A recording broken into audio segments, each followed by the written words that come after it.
It's the Bonereapers, and I can't say that word properly. So Ossiarch, but I can say, but I'll forget it. So, but here it is, and straight off the bat. Look at that model. Just look at it. It is epic. Yeah, it's a Necron. Sorry, no, it's not a Necron. It's a Tomb King. Shh. It's a Morghast. It's not even one of them. No, it looks like it. But yeah, massive shout out to Games Workshop for sending us this. This is an absolutely fantastic book. The models are class. The artwork in this art, it's really took a. I really like the artwork. You like the death artwork in here, do you? Yeah, it's brilliant. So what we're going to do, same as always, we'll do the points, units, and then command abilities and everything. Command abilities are vastly different though. Yeah, they're not actually called command abilities, believe it or not. It is slightly complicated. It's unit dependent, and you generate them like you do Depravity or Blood Tithe points. However, you lose them at the end of every battle round.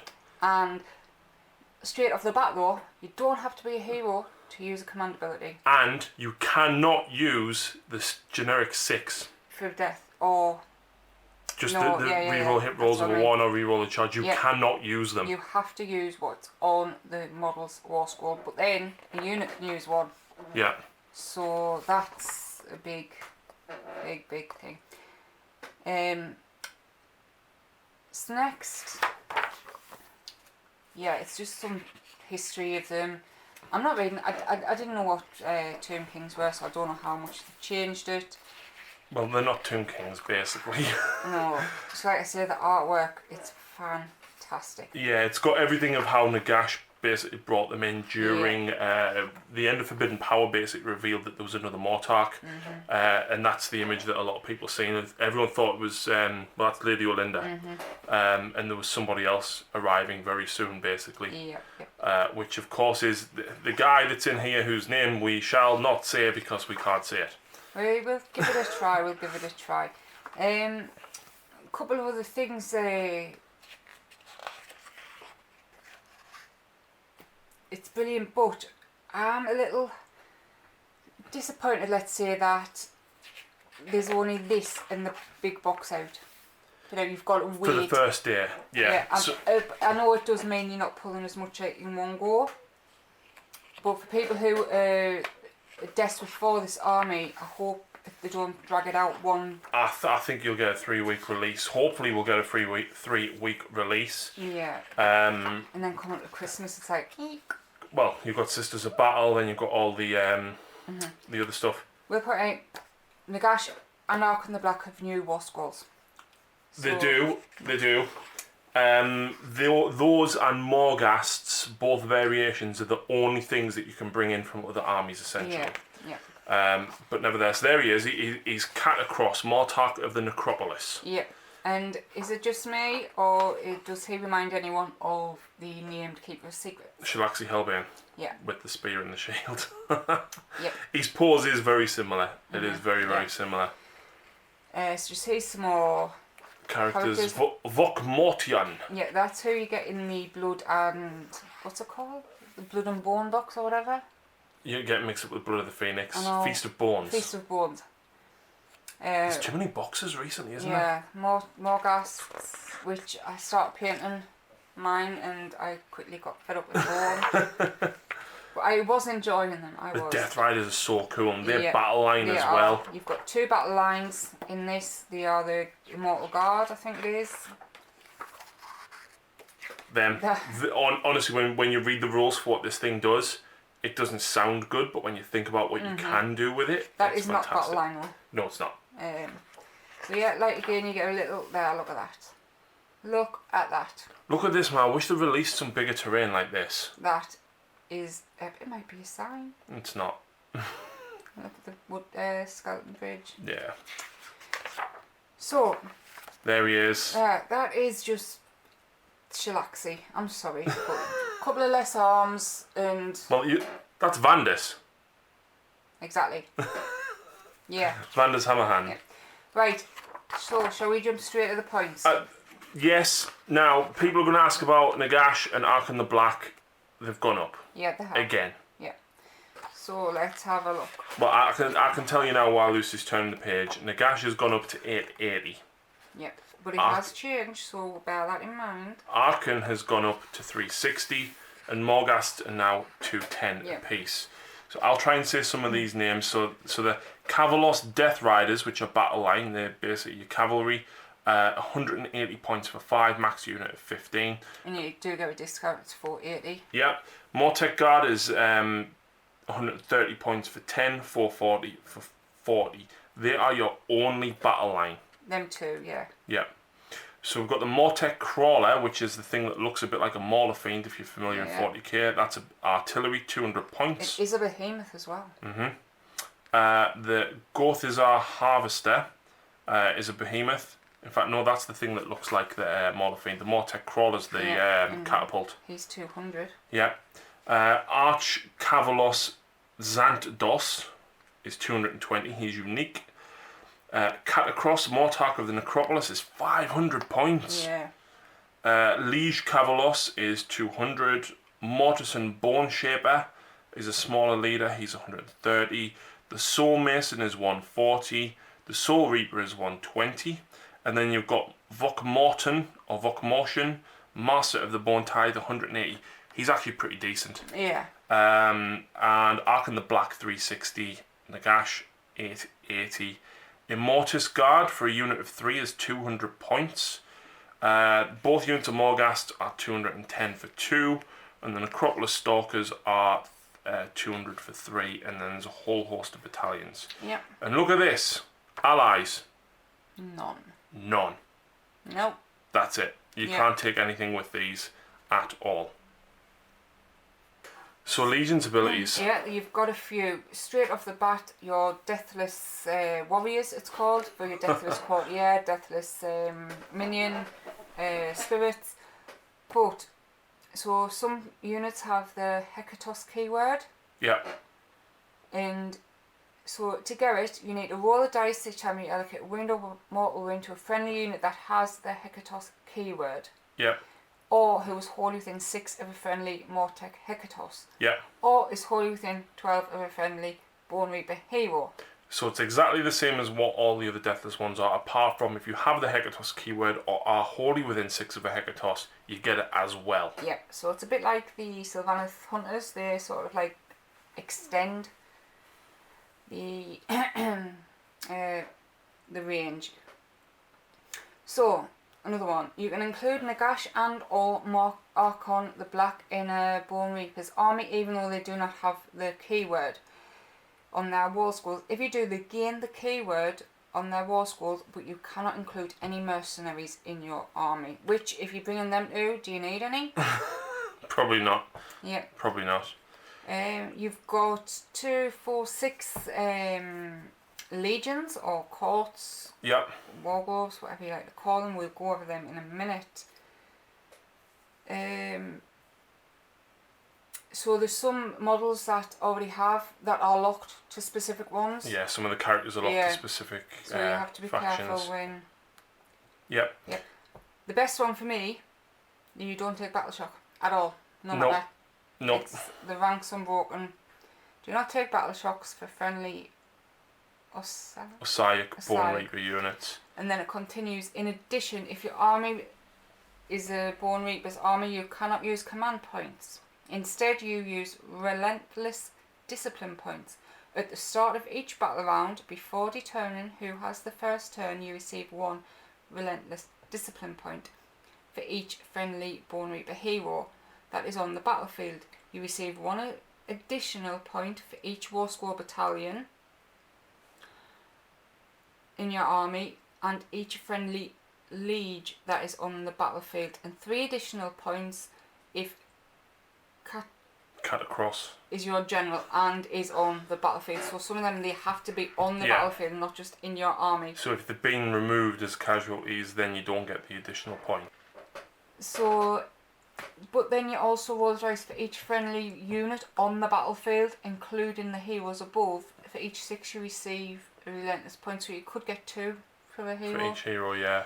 So they're used in the same manner as command points, but can only be used for command abilities that appear on the war scrolls for the that has the Bonereapers keyword for Bone Reaper Legion command abilities and for the Unstoppable Advanced command ability below.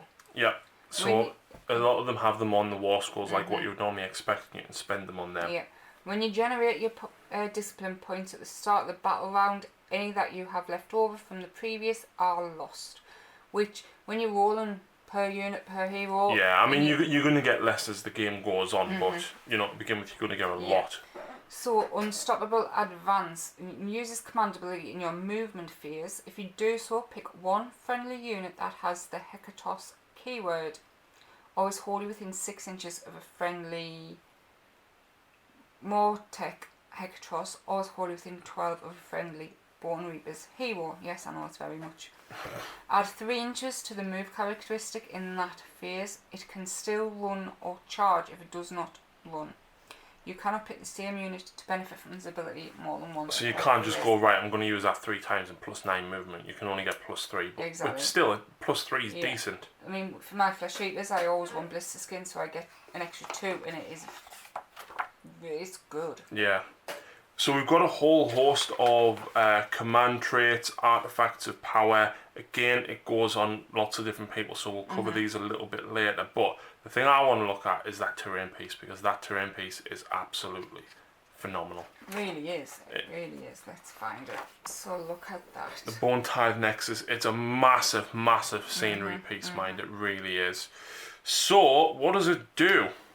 So, in your hero phase, you can choose for this terrain feature to unleash one of the following punishments. The punishment of Agony. Pick one enemy unit wholly within 18 inches of this terrain feature and is visible, and roll a dice. On a 4+, subtract 1 from hit rolls for attack made by that unit until your next hero phase. That's good. Brilliant. The punishment of Death. Pick one enemy unit within 36 of the terrain feature and is visible, and roll a dice. On a 2+, the unit suffers a mortal wound. It's okay for turn 1 though if you're going first. Yeah, picking off characters.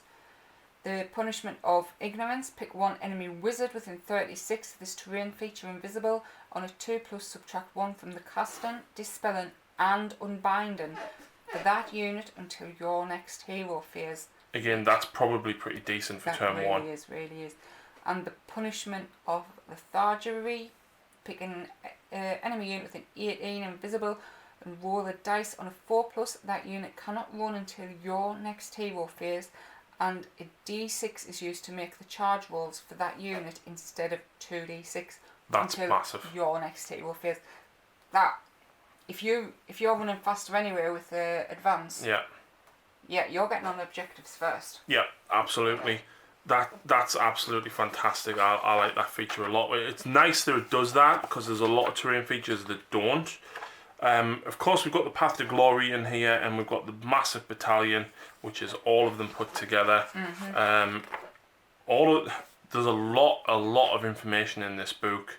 So you can take 2 units of Mortis Guard and a unit of Morghasts. There's a lot of different things in here, so you can have one of each of the characters, which is pretty cool. And you can take Stalkers and Morghast in this unit as well. None of them really stand out as massively broken, but they all add a little bit of something, and I haven't compared what they do to what the points costs are, so I don't know which ones will be massively viable. But when we get to the Endless Spells, I think the Endless Spells are very cheap for what they do, and they work very differently as well. So come back to them.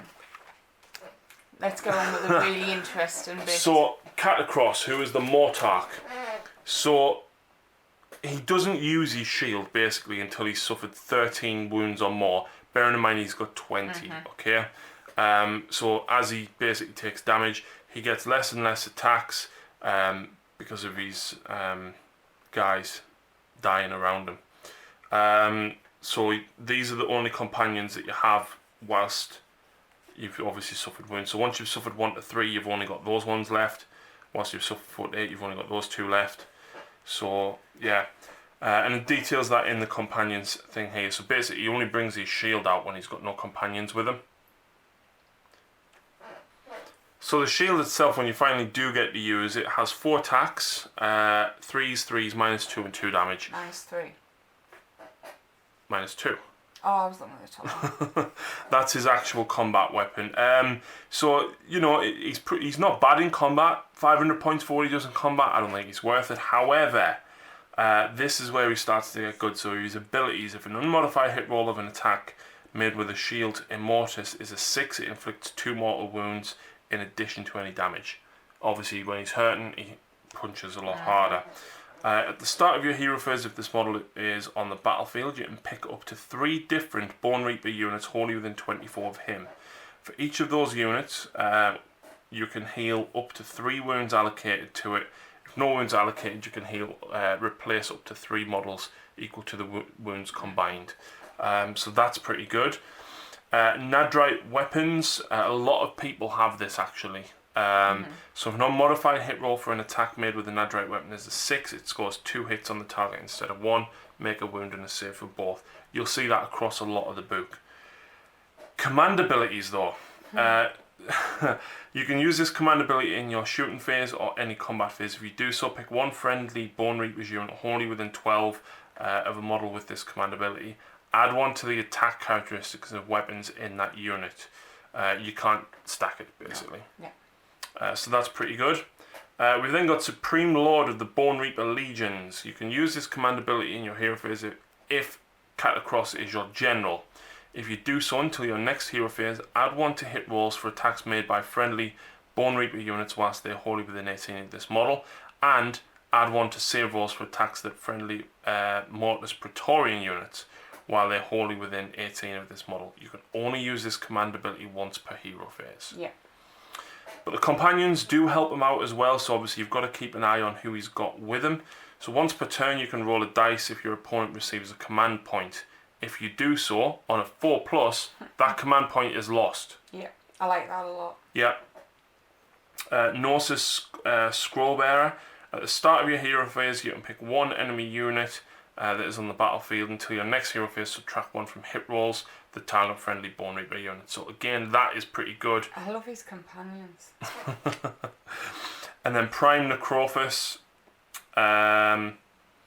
It affects friendly Bonereaper units while they are wholly within 36 of the model instead of 18. So if you use that, it extends the range of that, which is pretty good. Yep. Up next, we have the Supreme Lord of the Undead Nagash. So all his weapons profile is pretty much the same. All of his abilities actually remained exactly as they were. They just very, very cleaned up the wording, apart from 2 things. Yeah. So the Staff of Power. Add the Staff of Power value shown on the model's damage table to casting, dispelling, and unbinding roll for this model. In addition, this model can attempt to cast Arcane Bolt and Mystic Shield any number of times in the same hero phase, even if another wizard has already attempted to cast the spell in the phase. Yeah. So, because Nagash gets bonuses to casting, right, you would always cast it with somebody that doesn't have this rule first, then have Nagash do it. You could technically cast a lot of spells. You can Mystic Shield your entire army. You could also Arcane Bolt a lot, and at +3, you only need to roll a 7 to get D3 wounds. And to be able to do that, I think you can cast 8 times. Yep. You know, to just go D3, D3, D3. Yeah. You know, he could snipe 2 characters a turn easily with Arcane Bolt. And this is new. At the start of your hero phase, if this model is on the battlefield, you can pick up to 5 different friendly summonable units or friendly Bonereaper units in any combination. For each of those units, you can either heal up to 3 wounds that have been allocated to the unit, or you can return slain models up to a combined value of 3 wounds or less. So before it was roll a D3. Yeah. Now it's just up to 3. And 5 different units. Yeah. That's epic. So that's 15 wounds back on the board every turn just because of Nagash. Yep. Which is fantastic. So those are the only things that really changed, other than the wording is different, but it's much clearer now. Same, yeah. They do the same thing. He gets 3 base, and then if he's unwounded, he gets an extra 5, then 4, then 3, then 2, then 1. So he's always going to cast a minimum of 4. Yeah. And Hand of Dust is the same, Soul Eater is the same. It looks like it's different, but it's just worded very differently. Yeah, a lot clearer than what it used to be. Yeah. Does it warrant the extra 30 points? I do for the spells. It's guaranteed 15 wounds back as opposed to possibly 5. And 4 spells. Well, Arcane Bolts. Still, it's a minimum of 4 spells per turn. Yeah, but we always had that. No, you can cast 4. I know, but... Yeah, but I'm saying you can do Arcane Bolt 8 times now, which you never used to be able to.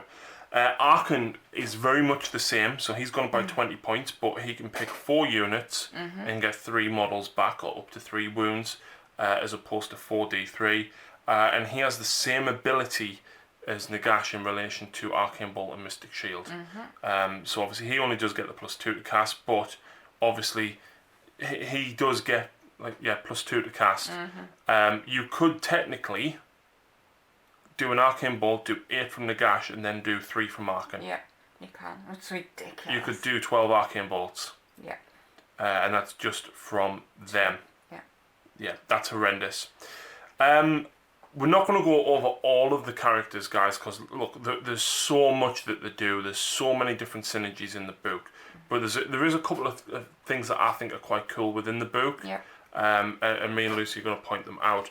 The character that you actually get in the box set is this guy, Vok Mortian, Master of the Bone Tithe. I actually like him for 180 points. I think he's quite good. This guy, though, he walks on a throne with 2 legs just running underneath him, which is hilarious. But Vok Mortian, he has 6 wounds. At the start of the combat phase, roll a dice. And on a 5+, you can pick 1 enemy model within 3 inches of Vok Mortian. The enemy model cannot attack in the combat phase. That's epic. Against ghouls and stuff, or like dryads, it's not going to be that good. But if you manage to pull that off on like a tree lord or a keeper of secrets or something, that's what I'm saying. and at the start of the combat phase, which means you can do it, at the same time that they're using their Loki as well. So that's pretty good. Subtract 1 from bravery characteristics of enemy models whilst they're within 12, and subtract 1 from unbinding rolls for wizards attempting to unbind a spell cast by this model. So if he casts, if someone tries to deny him, you're at -1, simply for trying to deny him. If an enemy general is slain within 3 inches of this model, for the rest of the battle, subtract 2 from the bravery of the enemy units while they're within 12 of him instead of 1, and subtract 2 from unbinding for wizards instead of 1.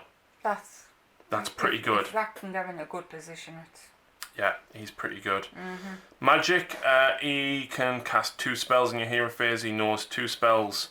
He knows Arcane Bolt, Mystic Shield, Mortal Touch spell, as well as 1 from the Law. Mortal Touch, however, has a casting value of 8, and if successfully cast, pick 1 enemy model within 1 inch of the caster that is visible to them and roll a dice. On a 5+, the model is slain. Yep. Which is very handy for breaking coherency. Exactly. So there is a general theme across the army that gives you the ability to be able to do that. So yeah, quite excited about that. Mortec Guard are your battle line, so we'll have a look at those. They only move 4, but obviously you can give them the extra 3-inch move as well to make them run 7. Yeah. 1 in every 10 can be the Necropolis. Add 1 to the run and charge rolls for the unit that include this. Yeah, why wouldn't we want that? Exactly. The Mortec Hecatros, which, as we've says, it can help with command abilities and such. It gives them feel no pain as well. Yeah, exactly. And it's add 1 to the attack characteristics of this model's melee. So I think that's the hero. Yeah. The leader.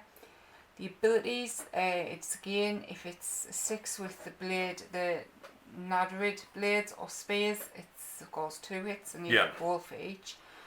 These command abilities, you can use this command ability to start the combat phase. If you do so, pick a friendly Mortec Guard unit that includes a Mortec Hecatros. You can reroll save rolls for attacks that target that unit until the end of that combat phase. Reroll save rolls is good because they've got a 4 save anyway. Exactly. 3s, 4s and -1 for the swords at 1 inch. 3s, 4s, no rend, but 2 inch reach. So if you're running bigger squads of them, the spears are probably better. If you're running smaller squads, go for the blades, of course. Yep, and that's what they look like. So So, yeah, not so bad. Death Riders. Yeah, these are actually pretty good. These are your other your other battle line. They've got 3 wounds, a movement of 12, so you can give them movement 15, and on a 4+ save as well. Blades and spears, if you charge, the spears do 2 extra hits on a 5+, instead of a 6. But 1 in every 5 models can be the Necropolis, which gives you +1 to your run and charge rolls, and of course the Hecatos is the leader, gets +1 attack, and they've got Nadrite weapons.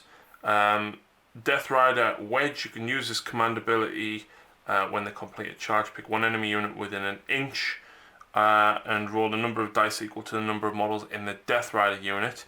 For each 5+, the enemy unit suffers 1 mortal wound. In addition, you can pile in an extra 3 inches. Yeah. So that's a double, the 5+ isn't amazing, it's good, but the fact that you can pile in an extra 3 inches as well is pretty decent. So the other units that we think are pretty cool are the Necropolis Stalkers. You have 3 of these in the box. So they've got Dread Falchions, 3 attacks, 4s, 3s, -2, 2 damage. That's pretty good. There's a unit of 3 of them, and you've got Quad Rark aspects. At the start of each combat phase, you must pick one of the following aspects for this unit. The rule that the aspect applies to this unit until the end of that phase. So you can reroll hit rolls for attacks made by this unit. Cool. You can reroll save rolls. Cool. You can reroll wound rolls, or you can improve the rend and damage characteristics of this unit's melee weapons by 1. So if you go Dread Falchions, yeah, you've only got 3 attacks, but you're at -3, 3 damage. Yeah. Or you can have 5 attacks at -2, 2 damage. I would probably go for the 2 damage ones because you've got more attacks. I think you've got a better chance of getting them through. So they come in a unit of 3, and you can run either Dread Falchions or Spirit Blades on them. You've got the Morghast, Archai and Harbingers. Other than the fact they've gone at 10 points, there's been no change.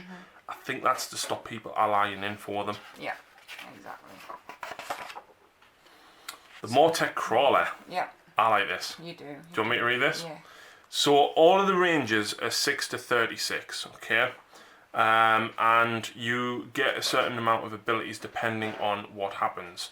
So you can just use the Necrotic Skulls, which is 3 attacks, 2s, 3s, no rend, and the damage is 5, 4, 3, 2, 1. So you probably want to start off with that one. However, as you take damage, the Cauldron of Torment gets better, and the Cursed Steel gets better as well. So before shooting, you basically have to pick one of the profiles.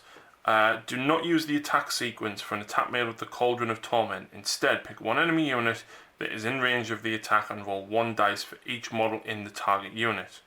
Add the modifier for Cauldron of Torment shown on the damage table above to each roll. If the result is equal to or greater than the unmodified bravery characteristic of the target unit, 1 model from that unit is slain. So you roll 1 dice. Was it 1? Yeah, roll 1 dice for each model in the unit, and then you take away 3. No, sorry. You just roll 1 dice. So as it gets better, it does more. So that's pretty good. Yeah,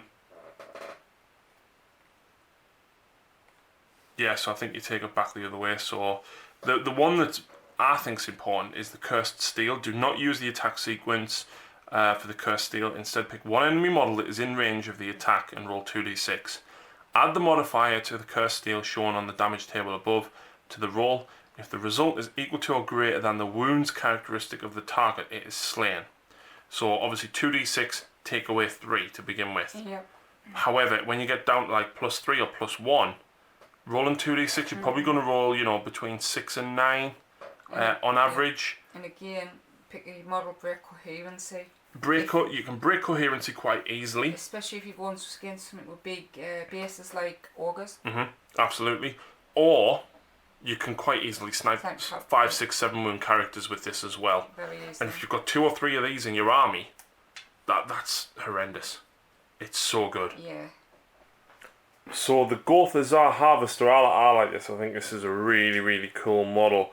Bone Harvest. Roll a dice each time a model is slain within 3 of this model, and on a 4+, pick a friendly Bonereaper unit that is within 6 of the model, and if you do so, The Slain model had a wounds characteristic of 4 or less, you can heal 1 wound allocated to that unit. If the Slain model had a wounds characteristic of 5 to 9, you can heal up to D3, and if it's 10 or more, you can heal D6. Or you can return a number of models equal to the total number of wounds characteristic. That's really good. Again, most stuff, if an unmodified hit roll is a 6 and inflicts 2 mortal wounds on the target, there's a lot of stuff for 6 to hit on in this book in general. Soul Cleaver Sickles, add 1 to hit rolls for attacks made with Soul Reaver Sickles if the target unit has 5 or more to represent the kind of cleave going through.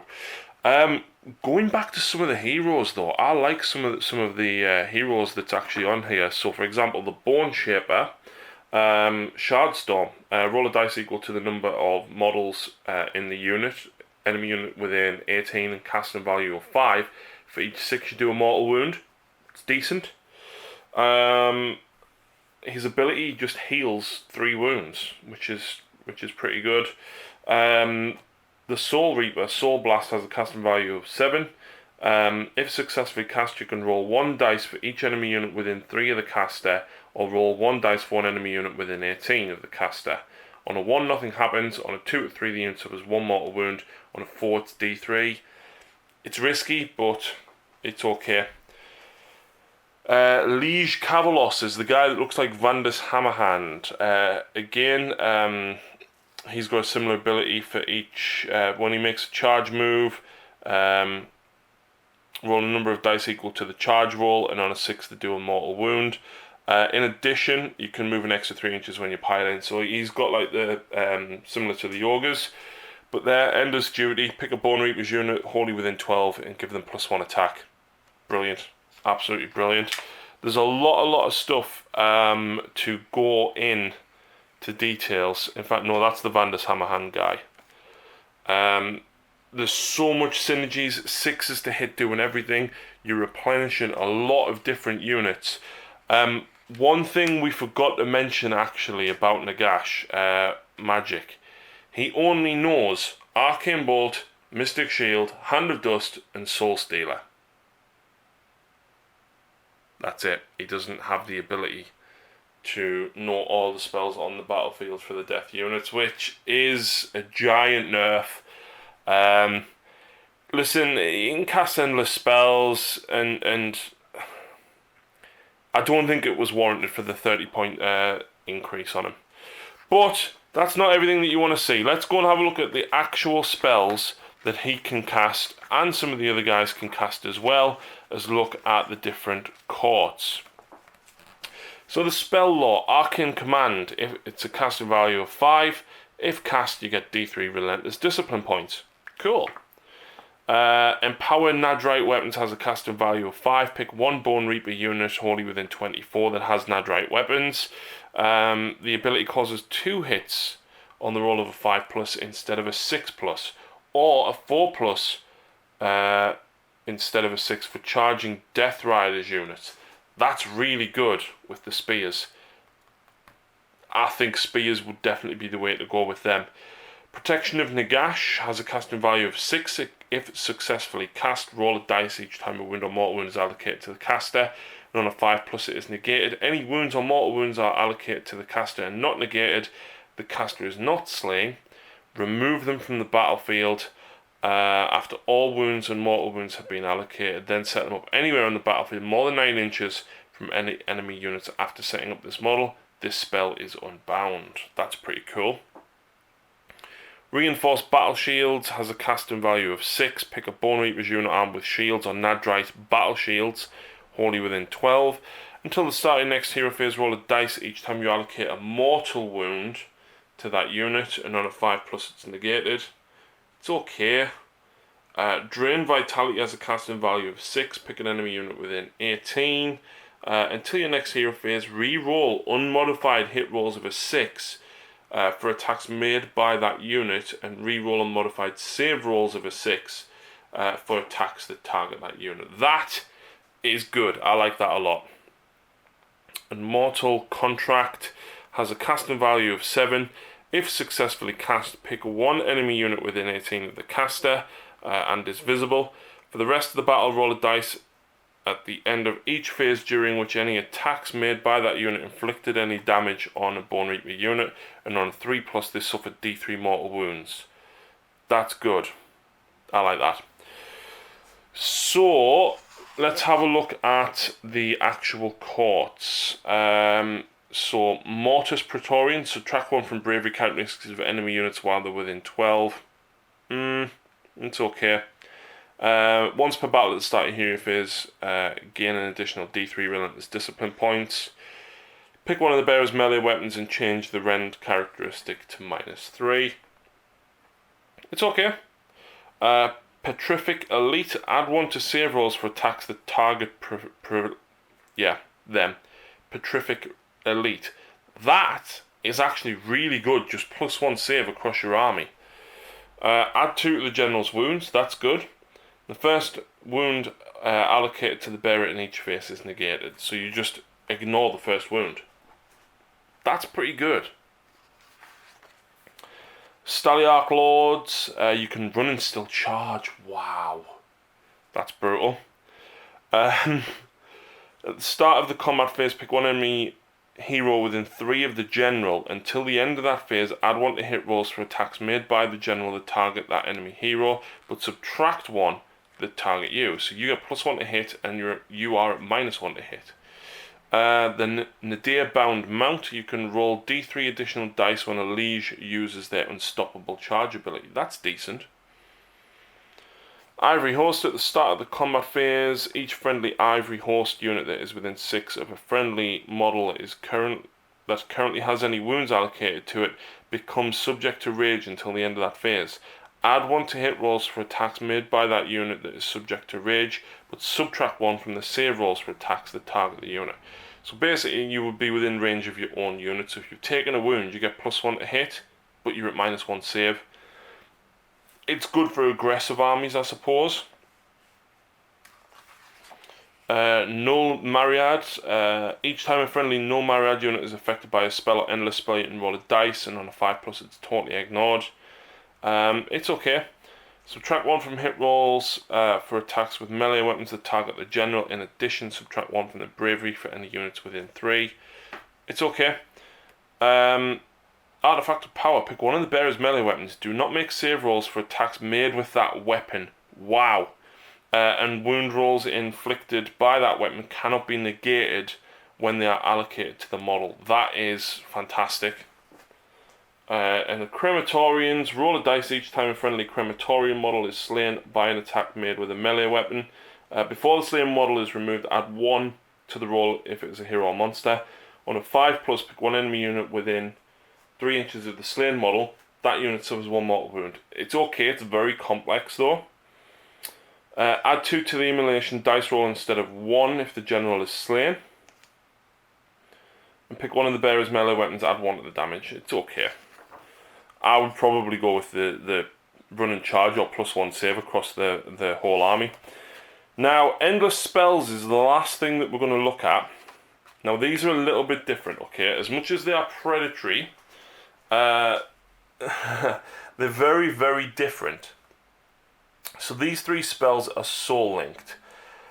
I'll read the rules, and all 3 of these are soul linked. So this spell is soul linked to the caster. When a predatory endless spells are moved at the start of the battle round, any that are soul linked to a caster are moved first, followed by any endless spells that are not. Soul linked spells are always moved by the player whose army includes the caster the spell is soul linked to. The player that won the roll off to determine who moves an endless spell first must move all their soul linked spells first, followed by their opponent.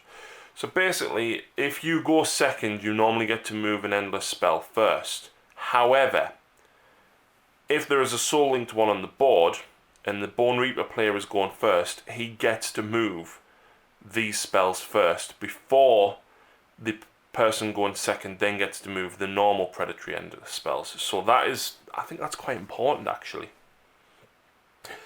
However, you must subtract 1 from casting rolls for a wizard that is soul linked to an endless spell. So if you're stuck with a spell, part of your energy is going into that, so you subtract 1 from your own casting rolls. I like that. That's a nice little kind of, that's fluffy. A caster cannot be soul linked to more than one endless spell at the same time, and if the caster has slain the endless spell they are soul linked to is dispelled. That's good. I do like that mechanic for these. So, the Nightmare Predator, casting value of 7. If successfully cast, set it up wholly within 6 of the caster and visible to them. When this model is set up, the player who set it up can pick one enemy hero and to be its prey, and immediately make a move with this model. If the model's prey is destroyed, the model is dispelled. So Death Incarnate, after this model moves, roll a dice for each unit within 3 of it, and on a 2+, they suffer D3 mortal wounds.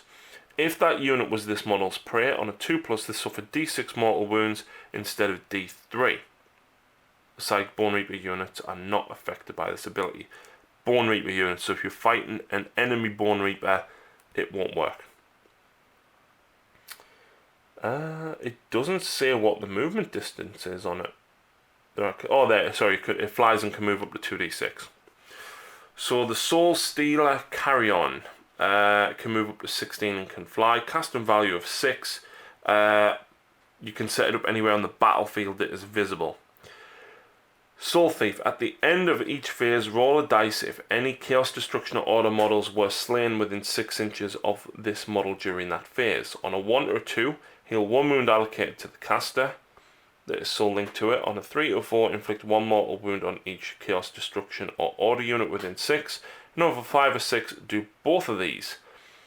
Anything visible to this model is also visible to the caster and soul linked to this model.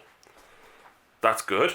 So if you do have a shooting attack or wherever you can technically see, you can also obviously cast line of sight around a corner with that. And then we've got the Bone Tithe Shrieker, casting value of 5. If successfully cast, set it up wholly within 12. It can move 8 inches and can fly. Subtract 1 from bravery of units whilst they are within 12 of this model. Bone Reaper units are not affected. Add 1 to hit rolls for attacks made by Bone Reaper units that target a unit that is within 12 of this model. So that is also pretty good. I think that one's the bird. I think this is the Nightmare Predator, and I think this will be the Soul Stealer Carrion. I like that. I think it's so cool. It's almost a Morghast. But that's it, guys. That is your Psychic Bone Reapers. There's a lot of information to take in with this. It's going to take some learning, as does any brand new, total new army. We hope that we're going to get these on the channel very soon. Lucy does have some models of them, and of course we've got the Feast of Bones box as well. So give us a couple of weeks and we'll hopefully get these out. But thank you very much for watching, folks, and we'll see you again very soon.